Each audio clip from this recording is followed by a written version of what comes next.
Welcome back. Now we're going to meet Shane Greenman, and he's going to give us the story of sugar, because it's a scary one, isn't it? It sure is. I say it's in fact, it has a longer history than chocolate itself. Yes. I think it goes way, way back before Christ. But sugar is something that is quite delicate and, I guess, dangerous to work with unless you know what you're doing. It is very dangerous, Caterina. It's a form of candy. It's a form of candy, so it's a toffee. It's toffee.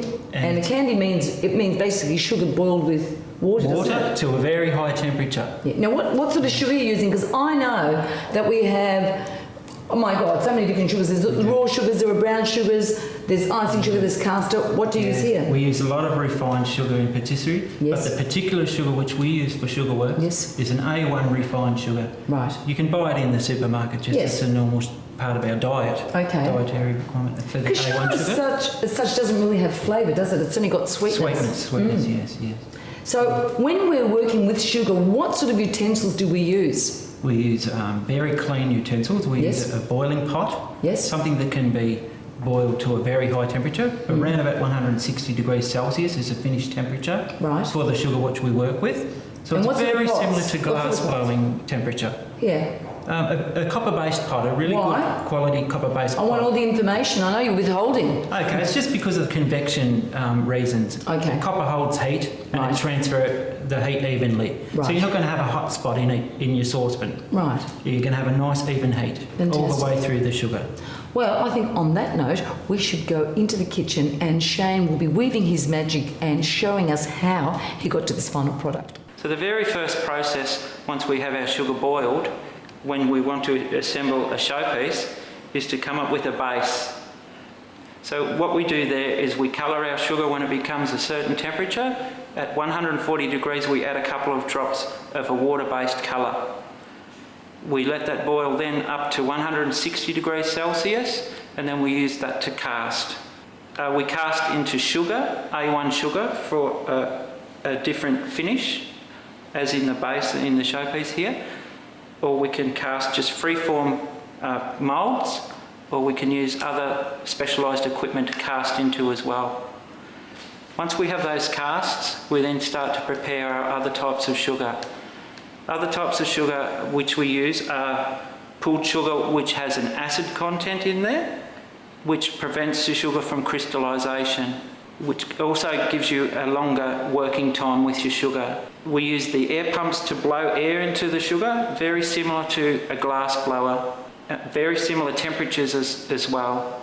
We also have heat lamps, which we prepare our sugar under to bring it to a specified working temperature, and then we can go ahead and we can form other things with the sugar. We stripe the sugar to make pulled sugar bows. We blow the sugar to make sugar spheres and turn it into animation characters. We pull sugar for the flowers and for the leaves and other finishes as well. Once they're all complete, then they cool, and then we can start assembly. And we start to assemble using a very small lamp, a heat lamp, and just by attaching the pieces onto the sugar, they'll stick almost instantly and cool. And then there's other finishes which we do later on, which are basically the painting, the things like the eyes. Now, should you boil sugar up and you have a little accident, then what you need to do is keep a large container of ice water near you and plunge your hand in there. If you've burnt your hand, you plunge it in there. You must leave it in there for at least 15 minutes. Otherwise you could end up with a very bad burn. If you haven't got all the equipment which we've been using today, you can substitute things like a copper pot for a good quality copper-based pot to boil your sugar in. You can also reheat your sugar using a sports injury heat lamp. If anybody's had a sporting injury, you'll know what I'm talking about. And just have a look around your kitchen to see what you can substitute things for. Shane, that was absolutely amazing. You're so skillful. I still think it's scary. It is a science, isn't it? What did you think, Angela? I thought it was absolutely sensational. And you can see, Caterina, from like just plain sugar or chocolates, what we can create. It's absolutely magnificent. Absolutely. And of course, on that note, I would like to introduce Nick to our viewers. Now, you are the head of corporate relations and marketing here at William Angliss, correct? Yes, corporate relations in marketing Yes. at William Angliss Institute, and we're so excited to have such fabulous senior educators here.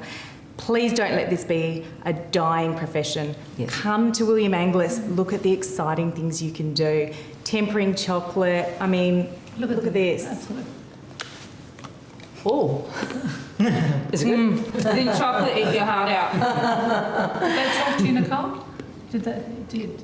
I can't talk to you, I'm sorry, I'm busy. No, she taught me something because, of course, when you break the chocolate, the sound that it makes, see this? Is that talking. telling? It's talking. It's been tempered correctly. Is that right? correct. I have learned something, you see. Buonasera. Ciao, ciao.